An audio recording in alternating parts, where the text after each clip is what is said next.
That's what they're watching. Okay, guys. We're now going to move to the business portion of the meeting, which I have a sneaky suspicion is going to go a little bit faster than the public comment did. That's about Okay. We will now entertain items 1 through 52 finance items. Is there a motion, please? Motion. Motion by Mrs. Fallon. Is there a second? Second, Kelly's motion. Seconded by Mr. Pangia. Discussion. Is your mask Seeing none, roll call, please. Mr. Attanasi? Yes, noted, item number 1. Mrs. Bernardo? Yes. Mrs. Burns? Yes. Mrs. Fallon? Yes. Mr. Lyons? Yes. Mr. Pangia? Yes. Mrs. Polito? Yes, for everything except for the August 3rd board meeting, number 2. Thank you. And that's an abstention. Yes, ma'am. Mr. Palea? Yes. Mr. Scipione? Yes. Mr. Mento? Yes. Motion's carried. We'll now take personnel items 53 through 110. Motion. Is there a motion by Mrs. Burns? I'll second Linda's motions. Okay, we have a second from Mr. Pangia. Is there, Mr. President, I'll be abstaining on Resolution 109. My nephew's attempting to be a sub here in the district. okay, I believe that would be a recusal? Yes. Okay, thank you. Let the record note that Mr. Paleo will be recusing himself on 109. We may have an adjustment also on one of those. Okay, Ms. Prenderman, you can fill us in on that. Sorry. 109.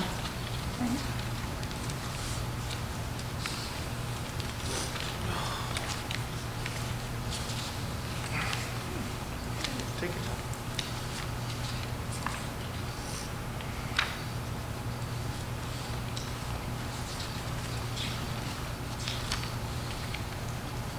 On page 15, we're withdrawing the next to the last name. Gabrielle? No, Frank. Frank Rosano. Rosanna? Right here. The district full-time custodian. Frank Rosano has withdrawn. Oh, in that list. Oh, sorry. On 15, yeah. In item number In the 109. custodian Oh, at the section. top? The top. I got it. Okay. Let the record reflect that change. Would you care to please modify your motion, Mrs. Burns? To Yes. reflect the change in 109? Mr. Pangia, your second? Yes. We modify that? Thank you, Yes, sir. Modified with what? One new addition. Okay. Is there discussion? Roll call, please. Mr. Attanasi? Yes. Mrs. Bernardo? Yes. Mrs. Burns? Yes. Mrs. Fallon? Yes. Mr. Lyons? Yes. Mr. Pangia? Yes. Mrs. Polito? Yes, except for I vote no on 108 in solidarity for our wonderful and hardworking ESPs. Mr. Palea? Yes, with recusal as noted. Mr. Scipione? Yes. Mr. Mento? Yes. Motion's carry. And for the record, just to address one of the questions that I believe there was some type of father mentioned that it was without board approval. Motion 108, we just voted for 9-1 was to approve the $225 per diem for substitutes. Okay, we'll now take items 11 through 118. 111 through 118. So moved. Mr. Pangia, very quick on the motions this evening. Is there a second? Second. Seconded by Mr. Antonassi. Discussion. Roll call, please. Mr. Attanasi? Yes. Mrs. Bernardo? Yes. Mrs. Burns? Yes. Mrs. Fallon? Yes. Mr. Lyons? Yes, with the exception of 113, the New Jersey State Interscholastic Athletic Association. I'll vote no there. I normally vote no to this particular one, but more so this year for their recklessness and student safety. So yes to everything, no to 113. Thank you. Mr. Pangia? Yes. Mrs. Polito? Yes. Mr. Palea? Yes. Mr. Scipione? Yes. Mr. Mento? Yes, motion's carried. We'll now move to the addendum. And I won't read the entire addendum into the record, but just for those people viewing at home, for the public, I'm very happy to say items 119 and 120 are about finally coming to a resolution with Kappa Construction. As you know, we ran into a problem, and I guess you would say we nipped the problem in the bud back in 2014 with Kappa, who we felt were not qualified to do the job.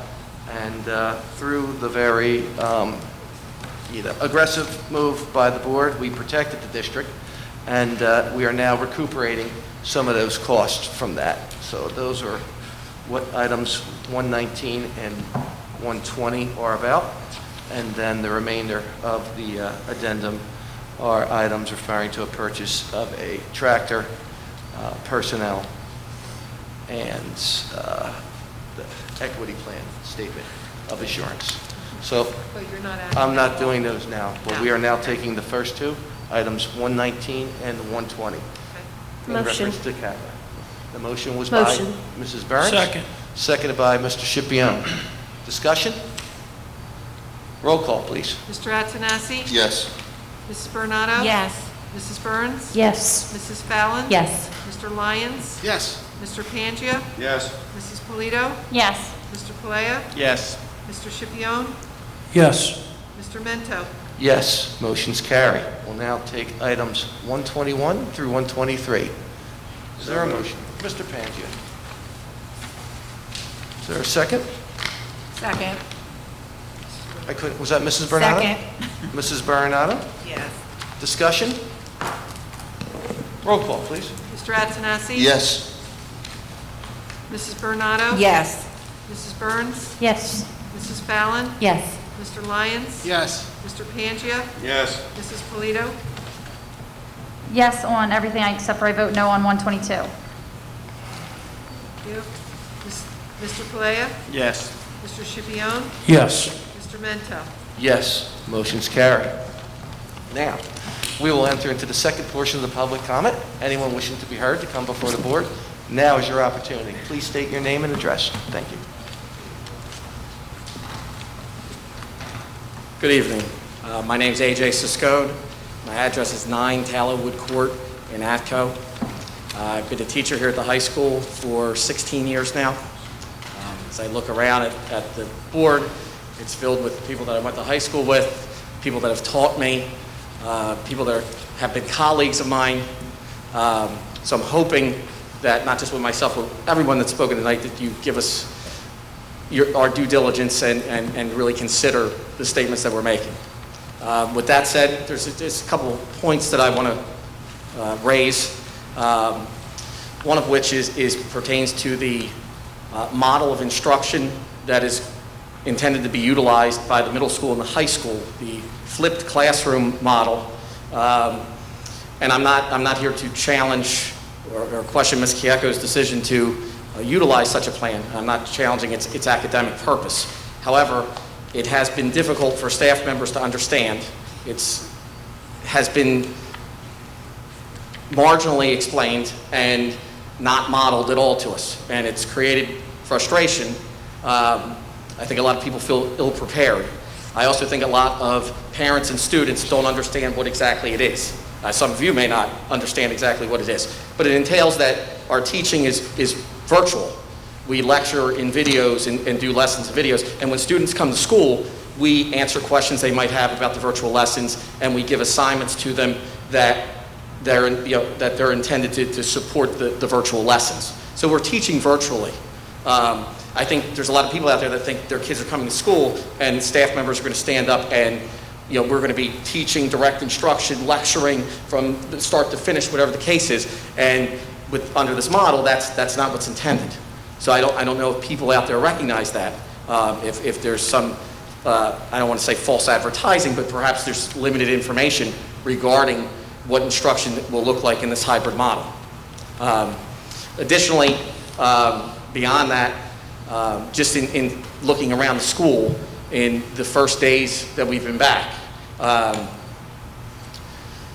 mean, to say we're in a safe environment and we're properly equipped to deal with the COVID virus. I mean, each classroom has a jug of hand sanitizer, some of these wipes now, and a spray bottle and some paper towels. There's not much else that seems to be different. Nothing in the hallways look different. You know, I think there's a misconception that students are going to follow all these rules. I've heard board members and school leaders say, well, if everybody does what they're supposed to do, we'll be fine. But those of us who've been educators long enough and around kids, they don't always do what they're supposed to do. And that, you could look at our dress code problems that we have sometimes, enforcing that, cell phones, all these different issues. So to expect that students are going to come in and act, you know, like stoic philosophers lost in empathy, I think is an unrealistic expectation. And there's going to be problems. Beyond that, just walking the hallways the last few days, you can go past different offices, administrative offices in the building, and there's a number of people in there in close proximity, none of them wearing a mask. So if adults are not wearing masks, then how do we expect the students are going to wear the masks? And all staff members are going to wear the masks if there are school leaders that are not wearing them. You know, so those are my major concerns. So one other thing I'd like to note just personally, you know, I'm a single male, I live alone. I just want to say that, you know, those of us that are in that sort of circumstance, I think some people don't appreciate that, you know, we still have families, we still have, you know, I'm preparing to be disconnected from my parents who are, you know, older. My father's a cancer survivor, for however many weeks, to not go into their home, to not see them, to make that sacrifice. And, you know, again, I don't know if there's people that sympathize with that. If people just say, well, you know, you're a single guy, you just go in there and you do it, it doesn't really affect you. I think that's, you know, that's a bit unfair and lacks some sensitivity. You know, my final point is, you know, when looking at all of this, when looking at and considering that the staff seems to be not all that prepared at the moment to go into next week and say, hey, we've got to, you know, use this flipped classroom and we got to get going. And then looking at some of the safety measures or lack thereof, I just fear that you're putting us in a situation where you expect us to, you know, students and staff to brave the COVID storm in a skiff made of paper, that we're not fully equipped for what's being expected. So thank you for your time, for your consideration. Have a good night. Thank you.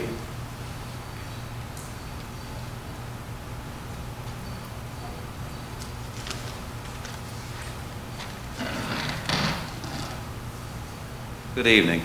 My name's Dan OMalley. I live at 134 Jacqueline Ave, Delran, New Jersey. Unfortunately, I would really like to talk to you, but I feel like I'm at beat the clock night in Wildwood. So if you'll bear with me, I'm just going to have to read this. This is not the way I communicate, and I would like to see this, whoever would like to speak, let this thing run to its own volition. This is a once-in-a-millennium moment. Let it run. Have that kind of integrity. Have that kind of leadership. So we're in a Thomas Paine moment, right? These are really the times that try men's souls. Nobody really thinks about the second line to that, though, right? The second line to that, I'll share with you. The summer soldier and the sunshine patriot will, in this crisis, shrink from the service of their country. But he that stands to speak to their convictions, whether they are in agreement or not, will win the day, will be celebrated as men and women. That's what I'd like for you. I'm overheating here with my glasses, so please bear with me. So in this pain moment, this challenge that we're gathered here tonight to discuss, I am challenging you. I'm not challenging you as individuals. I'm challenging you and what you've thought of, what you have considered. All right, so when I say that, we're in an intractable moment in time. People just stick to their beliefs, they're inculcated, and they won't move. I promise you, if you speak to me about what's on your mind, I'm listening, and I will be malleable, and I will take what you have to say. I'm asking you to do the same. So, whatever the roles of the board member, the administrator, the teacher, the citizen, we have to speak to our individual positions. This is a monumental moment. We can't hide behind the collective. Each one of you was elected to do a job or to, appointed like myself, to represent the values of this township, to represent the values that they were raised with, to represent who they are, and to give that to these children. So to sit here and not speak to your own mind and your own position, it has to come out. It has to. It's called integrity. It's called leadership. It is what we are desperately in need of. So, to my way of thinking, there is a dark beauty to COVID-19. Okay? That dark beauty is and lies in the fact that it reveals who we are and what we want. Okay, so when I say that, what are we going to do for others? Do we live by the golden rule, or are we asking people to do what we will not? I have never asked anybody to do anything that I would not. However, when I come in here after 25 years of service, for the first time, I was not met with by the board president, I was not met with by the superintendent, and I was not met with by a building principal. All of us can say the same. That does not speak to leadership or integrity. It does not. And yet you want us to stand in front of these kids. I'm not afraid of that. I am not. But does it not reveal who we are and what we want? I can't imagine that there wasn't some moment where many of you said, whew, that's going to be questioned.